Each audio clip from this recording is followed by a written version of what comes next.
Hello YouTubers, welcome to S.P.L.U.S.H Human Revolution. Okay, so in my last episode at the very end, I touched on a topic that is very important and very touchy for a lot of people, and it is that science and religion are not mutually exclusive. Now, I personally consider myself to be a scientist or a scientist in training. I mean, I don't have a degree or anything, but I've spent most of my life studying physics, biology, chemistry, geology, and especially astronomy. It's just freaking cool. But anyway, I am also Christian, and I believe that the Bible fits in perfectly with what we currently know about the world. And to say that it doesn't is kind of, I don't know, ignorant.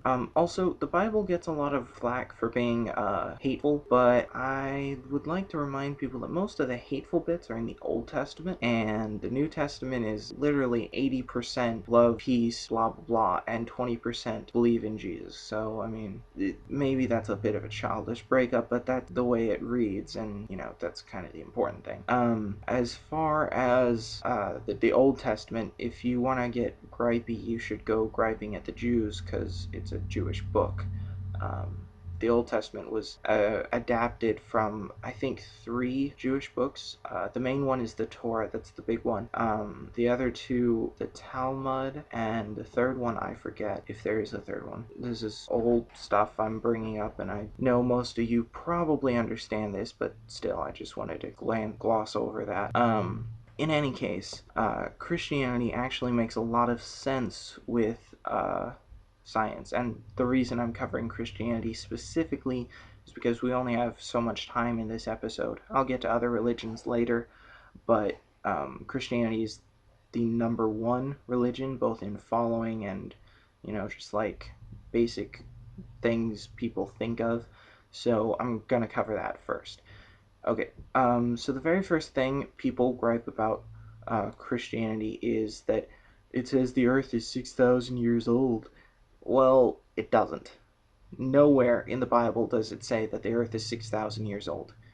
That's just a number some idiot came up with, and everyone else has latched onto it. It doesn't mean that's the actual age of the earth, or that everyone who follows Christianity actually believes that the earth is 6,000 years old. I mean, that's just something that someone said, and people have not thought to dispute it yet. But I digress. Another issue is how the earth was made. People act like it is completely implausible that, you know, all the life could have been made, and the incestuous relationships early on don't make sense, but they do. Okay, I'm sorry, but it makes more sense humans could have evolved like that than that every single species in existence evolved from the same single-celled organism. Because if you actually understand how evolution works, then you know that things don't evolve unless they absolutely have to. And that would mean that they wouldn't all evolve differently. And not just a little bit differently, but so humongously differently that we have like 20 different genus of species and things that don't even come close to comparing to each other. I mean, you cannot compare fish and birds. They're just so drastically different. And yet we all say that they have the same ancestor, and it just happened to decide that somewhere along the way 2 different children just decided, hey, I'm gonna breathe in the water. Hey, I'm gonna breathe in the air. Woohoo! Yeah, that's not how it works. It's not how evolution, the theory Darwin proposed, is that things will naturally improve over time when they are forced to. Not that things just randomly mutate into dozens of different forms that can't be compared to each other. That doesn't happen. It's implausible. Also, people complain about the origin story, where God makes the earth in 6 days and rests on the 7th. Well, this is not at all implausible. I mean, the scientific theory, the Big Bang Theory, which if you haven't heard it, the best explanation I've ever found is audio lectures by Stephen Hawking, which he's a teacher at, I believe it's Oxford. And he has a course in basically the history of the universe, and one of his lectures talks about the Big Bang Theory, and it is beautifully explained. And in it, he actually says that the Big Bang Theory does not dispute religion at all, because it perfectly coincides. Anyway, the Big Bang Theory basically says that everything in the universe was created in like a split second from literally nothing. Just randomly, huge gimundo explosion creates everything, boom, done. And then it slowly develops into different things over time. But okay, that is just plain stupid. There's a law about randomness, which again I'm gonna refer you to another video. I'm probably saying this wrong, but there's this channel called Pray2 or something like that, and he has this video called The Theory of Everything. Just go look it up, it's really good. Basically at the very beginning he explains how anything with more than, I think it was 10 to the 50th power is considered mathematically impossible, and the odds of a universe randomly creating a planet like Earth, or not like Earth, but that is exactly like Earth, are so completely beyond that limit, it's boggling. So to say that we're just here by random chance and there's nothing all that special about it is ignorant. It really is ignorant. Another thing, people like to say that Jesus doesn't exist. Well, whether or not you believe that Jesus was Christ, he was a real person. I mean, that's like saying that Gandhi doesn't exist or never existed just because he's dead now.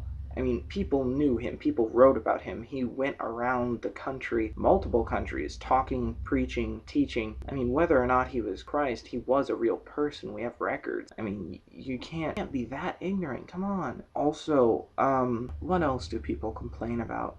Well, a lot of scientific principles are not introduced in the Bible. Well, gee, I wonder why. There's no reason for them to be in the Bible. I mean, there's nothing about the Bible that has anything against gravity.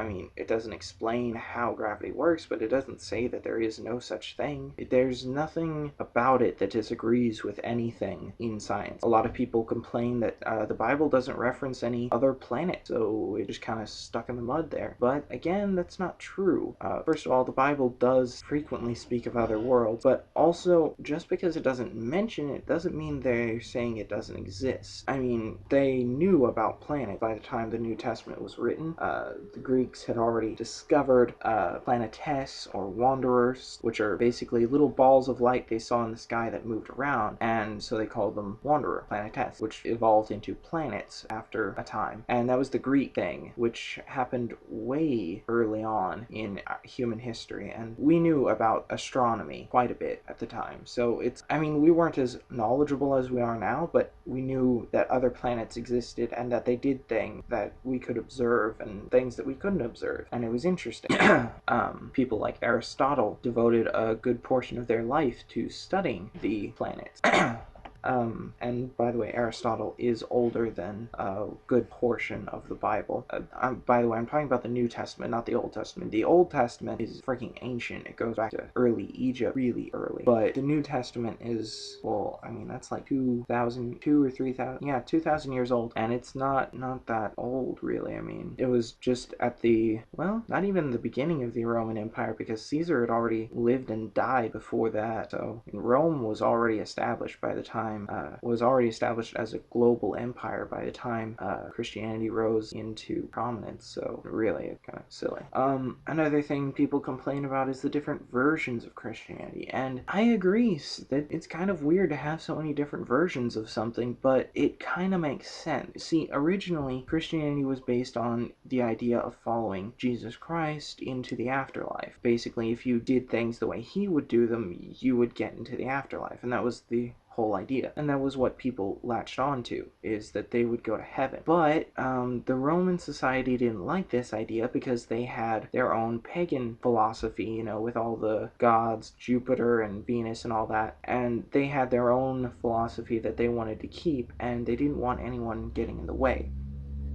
So what did they do? They persecuted the Jews and the Christians, and they tried to kill them all. In fact, the last apostle, Paul, was one of the Romans who was sent out to execute Christians, and he had already killed quite a few before he was converted. And it's actually a very interesting story of how he was converted, but I'll leave you to read that on your own. Anyway, after a few decades, they figured out that they could not possibly defeat the Christians, because no matter how many they killed, 12 more took their place. It was ridiculous. And so they finally decided, okay, well, we'll just adopt Christianity Christianity and move on. It's not worth the trouble. So they remade the Bible. They began printing it for their churches in Latin. That's why the Bible was originally in Latin, because and that's where the King James version comes from. It's also where Christmas comes from, believe it or not. Jesus was born in June, but the pagans had this huge festival called Saturnalia, which happens on the solstice, and they were worried that they would be pissing off all of their loyal followers by switching religions. So as sort of a peace offering, they moved the Christian holiday of Jesus' birth and put it in sequence with the biggest pagan holiday, which was Saturnalia. And then they did that with a lot of Christian holidays. For example, Easter is made to coincide with the pagan celebration for spring, and that's why we use bunnies and eggs, which are symbols of spring and the renewal of life that the pagans use. So, it's not just stupid marketing schemes. Well, I guess it kind of was, but it was ancient stupid marketing schemes. Anyway, after the Romans took over, they founded the Roman Orthodox Church, or the Catholic Church, as it's commonly referred to now. After a while, that church started to break down because because it was tied to the government. So not only did they collect taxes, but they collect tithe, and they were trying to basically control people from both angles, and it seemed very corrupt. But then Rome fell, and the church did not. Well, part of Rome fell. The other part kind of stayed intact for a while. And anyway, you should look that up for yourself. It's very interesting.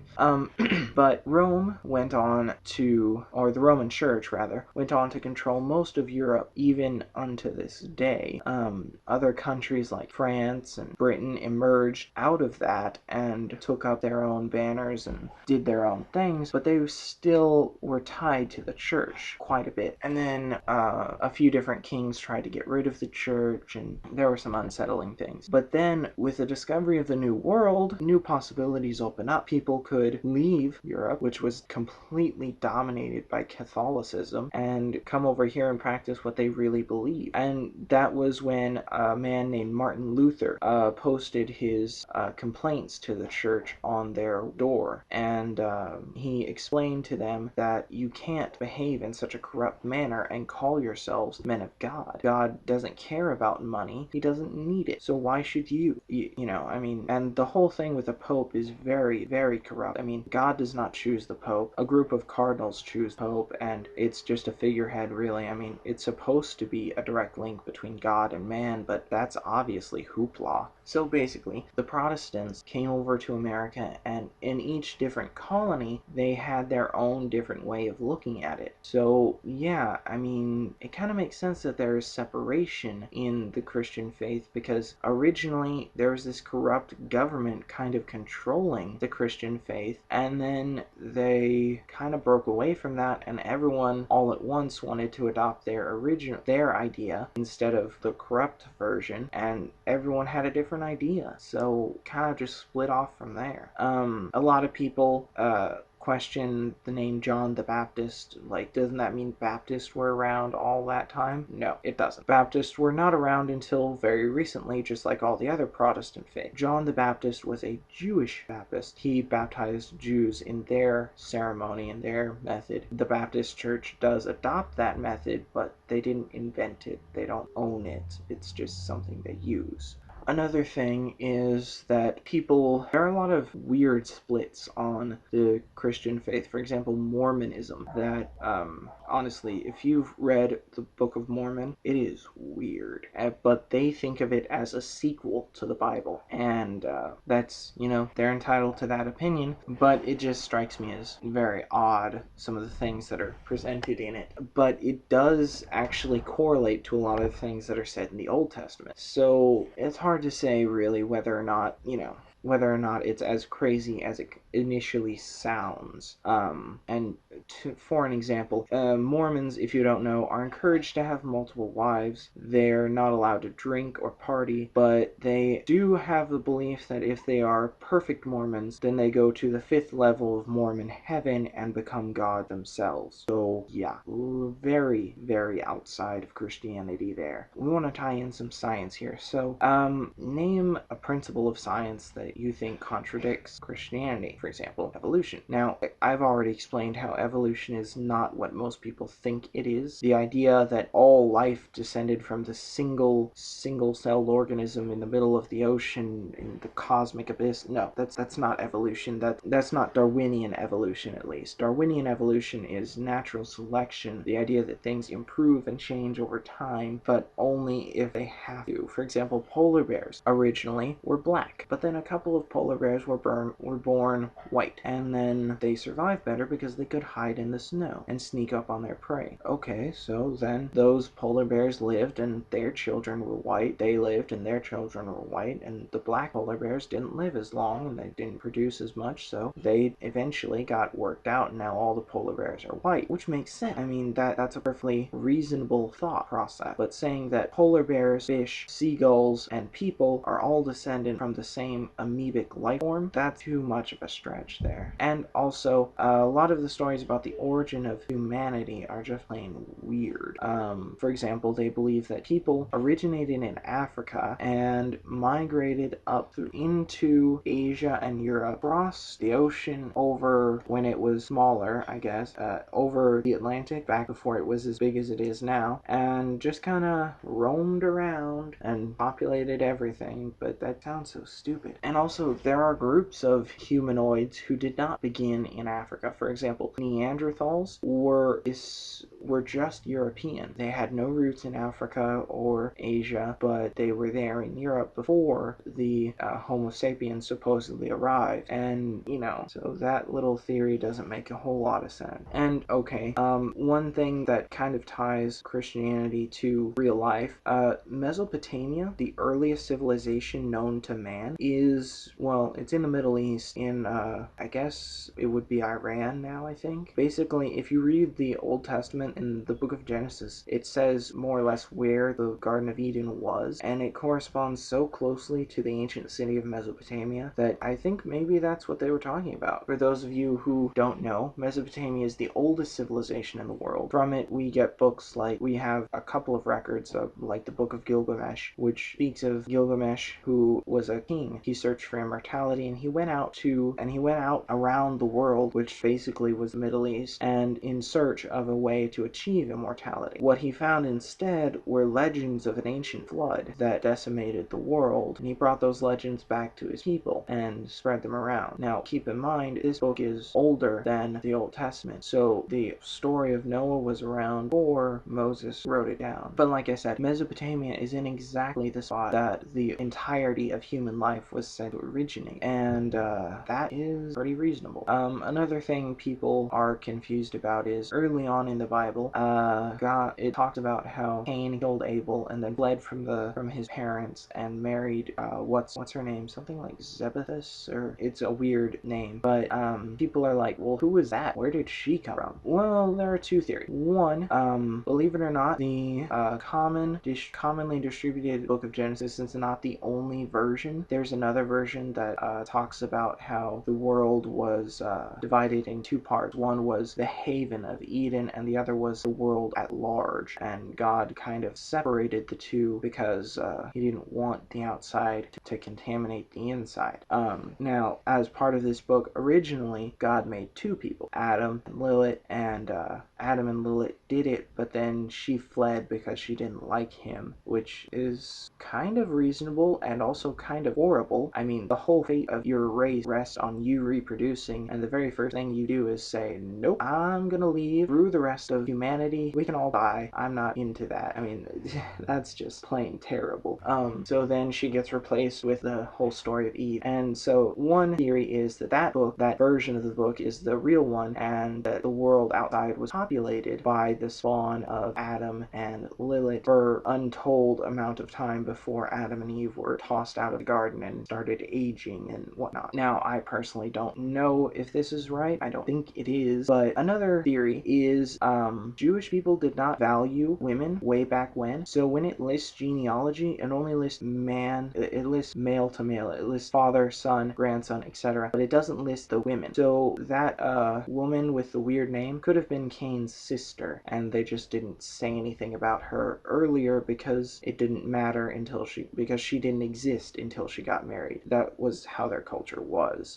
So that's another plausible theory, which kind of explains that. So basically, the two different versions of the origin of mankind are a single cell floating around in prehistoric Earth gets mutated by lightning and suddenly over the course of billions of years drastically transforms into trillions of different life forms, including plants and animals. And then the other story is people had incestuous relationships, and here we are. So which is harder to believe?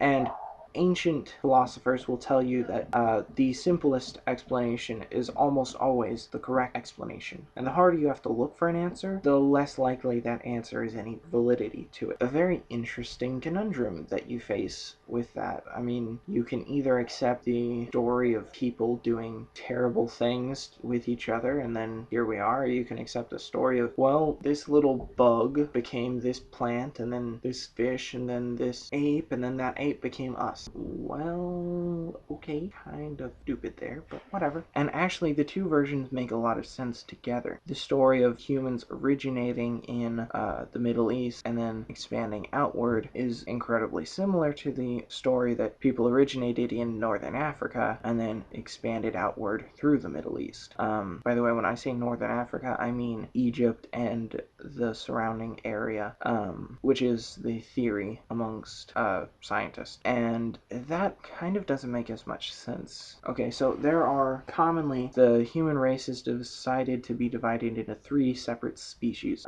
which is Europe, Asia, and Africa, because those three species because those three different terrains provided three completely separate environments to grow in. So even though they're all descendant of the same Homo sapien, they developed a little bit differently.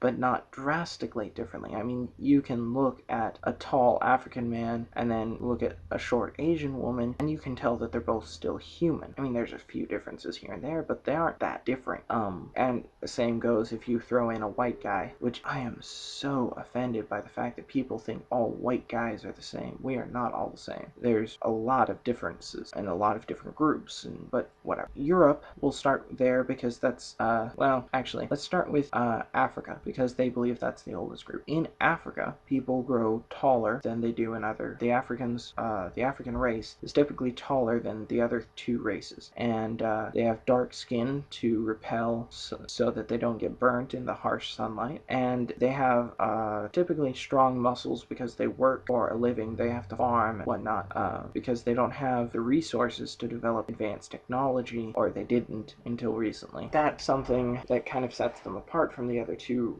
groups, because the other two groups live in much more moderate temperatures, and they had to develop more and more technology in order to exist. In Africa, it was basically, if there was good irrigation, you could live. If there wasn't, you couldn't. So they developed some pretty interesting things with irrigation and farming, but it was all wooden and metal tools, and there wasn't a whole lot of other things beyond that. I mean, they didn't have like windmills and stuff to help them with production. So that's why a lot of people view the African cultures as being primitive, because they didn't need the things we in other continents needed in order to survive. They needed a place to get out of the sun and food to eat, but that was about it. And so they kept doing that, and it worked just fine. And so they never messed with the formula. Just like in North America, the Indian tribes, well, they didn't really need anything more than what they could get from nature, so they were satisfied with that. I mean, you need an arrow? Okay, here's a stick, here's a sharp rock, go shoot something. But I mean, it was very refined, and they had it down to an art form, but that's essentially what it was. They lived off nature because they could. In Asia, humans developed a little bit differently. In Asia, humans developed based on their ruler. Starting with the early dynasty of Qin, who, guess what? China is named after the Qin dynasty.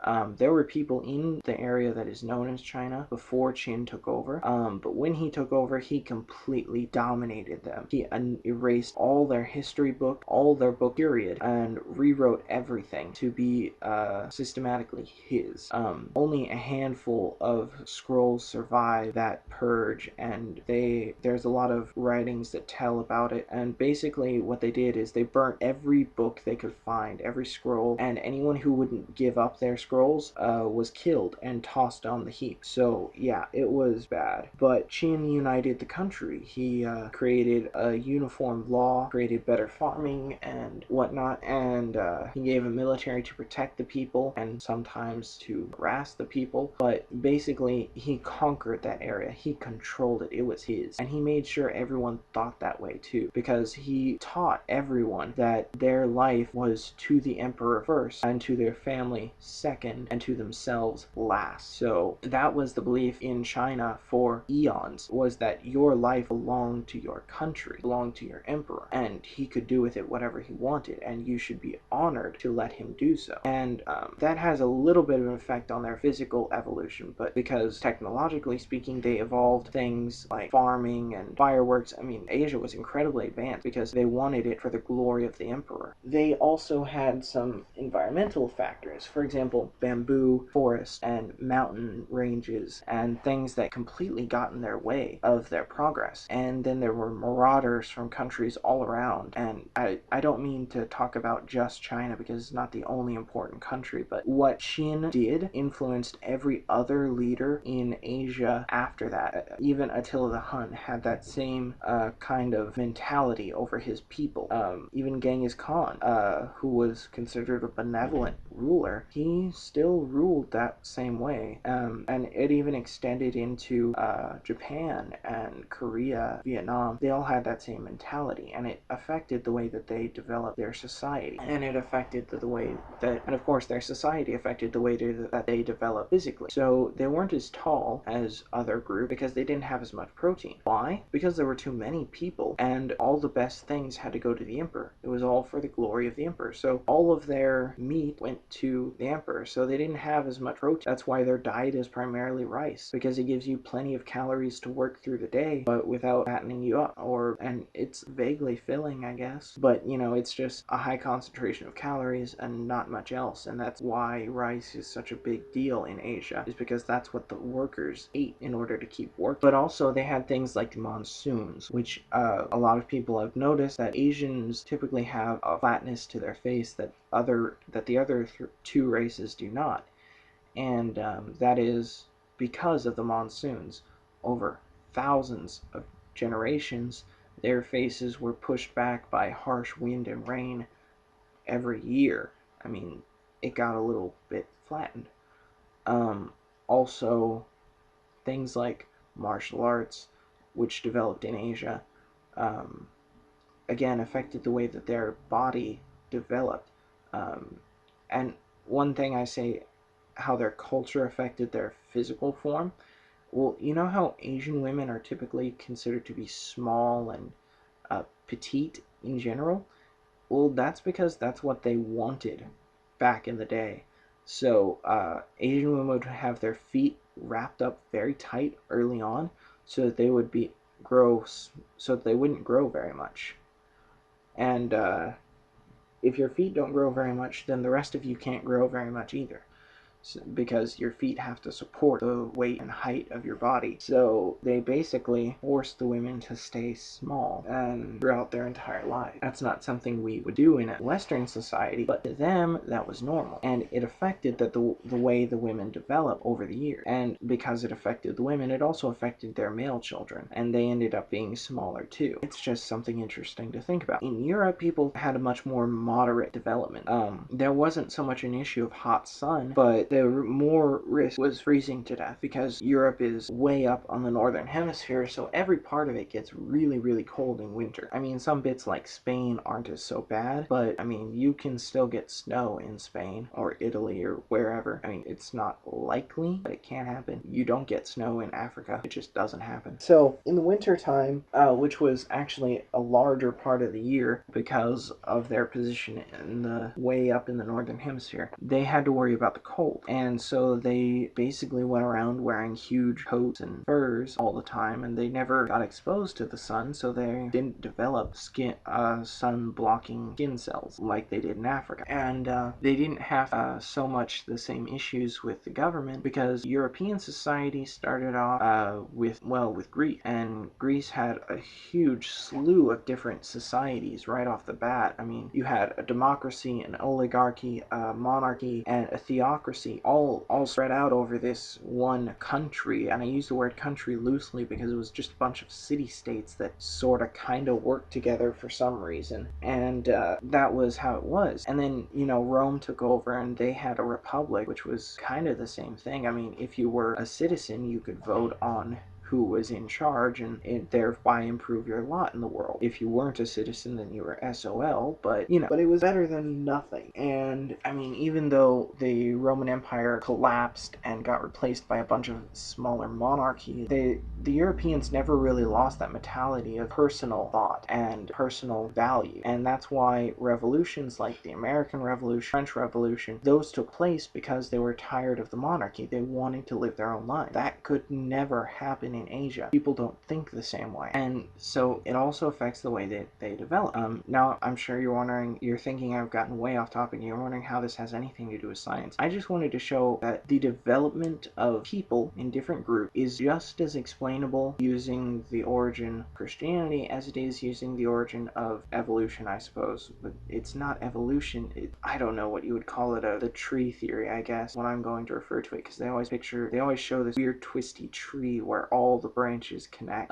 But basically, evolution is not that. Evolution is the idea that things change over time if they need to. Also, you ever hear this theory, E equals mc squared? I'm sure you have. It's the equation which was responsible for nuclear weapons and nuclear reactors. And it was developed by Einstein as part of his theory of general relativity. Special relativity was his original theory, and they had to change it because they wanted something that was more general so the public could get to it behind it. And general relativity is a little bit different than special relativity, although they're both pretty valid. So basically the idea is that the amount of energy contained in mass is equivalent to its mass times the speed of light squared. Well, actually, the speed of light squared is just there to show that it's a ridiculously huge number. It's not exactly that, which it goes into greater detail if you actually read special relativity, then you'll understand. But E equals mc squared is just to show that if you have enough energy, you can make mass. And if you have enough mass, you can make energy. The idea that some extra dimensional being could pop into our space and shove a bunch of energy into one place makes sense. I mean, if he just had enough energy at his disposal, boom, the Earth is made. I mean, that makes sense, right? So why is it so hard to believe that God could exist? Or more importantly, why is it so difficult to believe that all of these incredibly complex and impossible things that happen on Earth are not designed?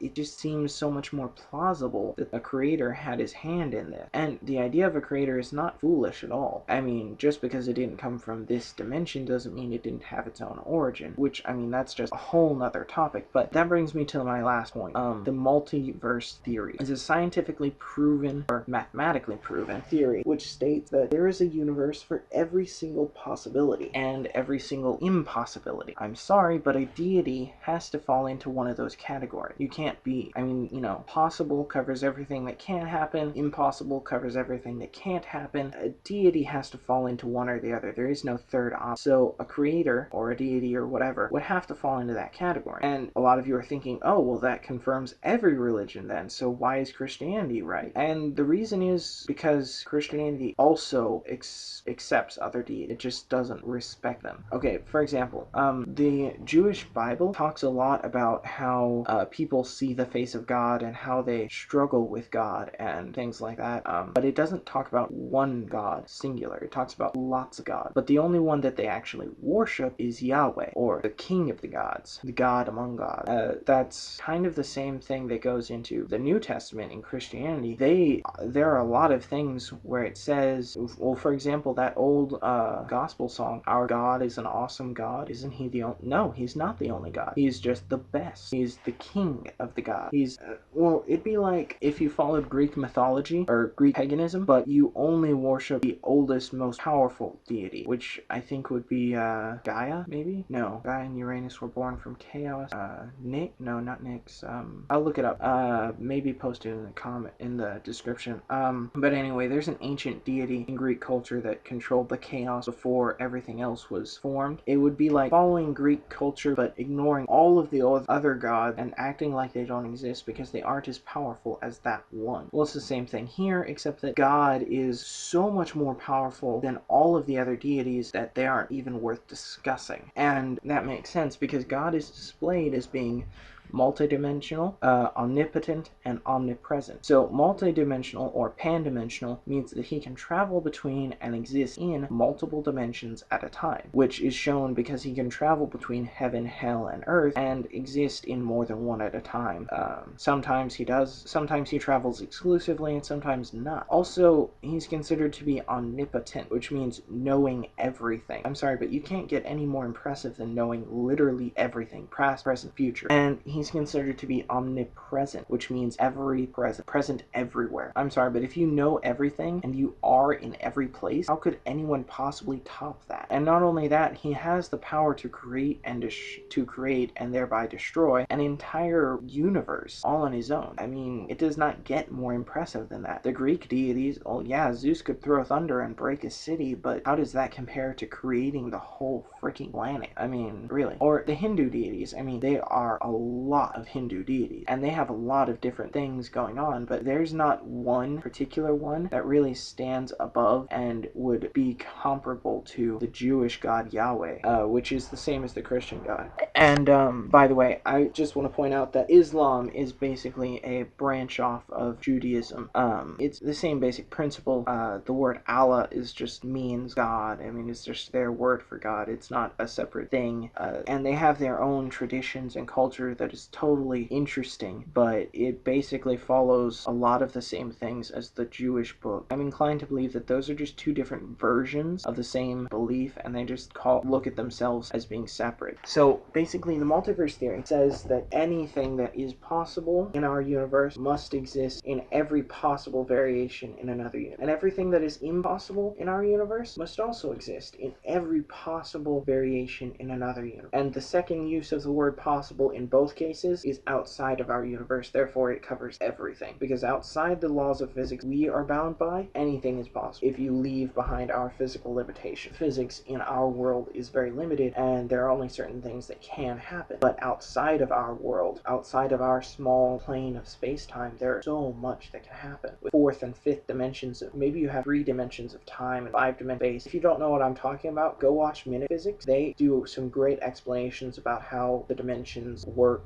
you know, like first, second, and third dimension, how that works, and how it's different from what I'm talking about with the dimension hopping theory, basically. So the idea that everything you could possibly imagine exists with an uncountable number of variations, small and large, well, that means that Kratos really did kill Zeus in another universe. And it means that Harry Potter, maybe that in another universe, Dumbledore didn't die. Or that there's this one universe where pigs are made out of peanut butter. I mean, you know, whatever. There's anything you can think of, anything you can't think of, it happens somewhere. Well, we can think of a deity, so he has to happen somewhere. And if he can travel between dimensions, then why can't he travel here? And if the stories are to be believed, and they must be, because if we can think of it, it can be real. So if he can create Earth, what's to say that he didn't? I mean, there's no more reasonable an explanation than that. And if he can create Earth, he can travel through multiple dimensions, and he can completely dominate every other deity, then why should we not worship him? I mean, you want to just offend the guy who literally owns the multiverse?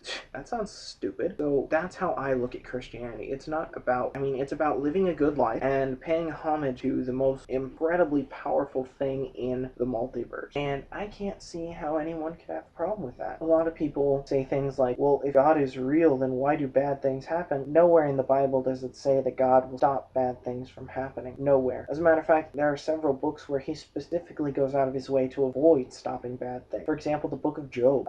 He says, "Here is my most sacred, my most trusted follower."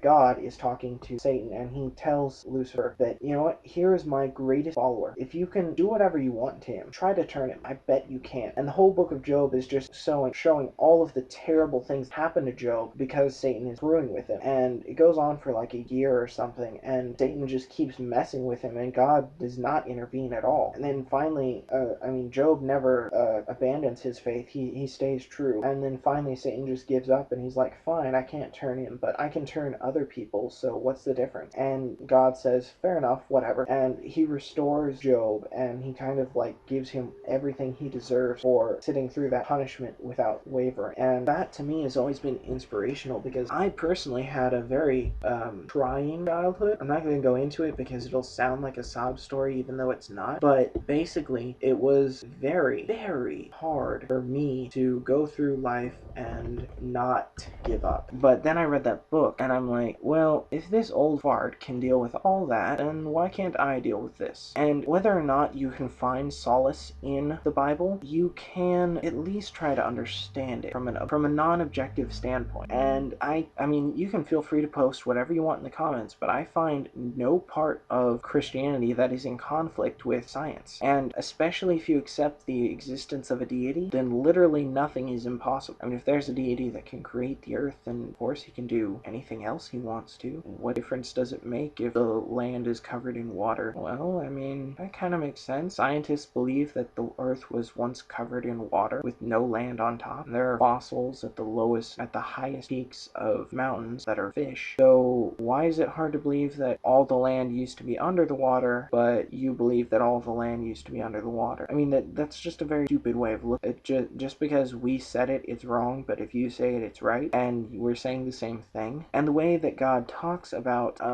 or the way that the Bible talks about the flood is very different than you might think. It's not just rain, it's also water comes up from the earth. And it's not just any old rain, it's the first rain. A rain carrying eons of water all at once, just boom, because God was holding it up there in the firmament. And that's just something that people often contest, but there's no reason to contest it. And the idea that all of the world could have been under the water is not that hard when you're already saying it in the same... I mean, why? Why are you having trouble with this? I don't know. I feel like if people open their mind a little bit and look at things from a different viewpoint, try to make connections, then they'll actually see that things really do work together. Again, I'm not trying to be offensive to any group or anyone. I perfectly accept whatever your theology is, but I also have my own theology, and I'm not going to abandon it just because of whatever you want to put in the comments. So just take a few minutes to think about what I've said, maybe go look some of it up for yourself, and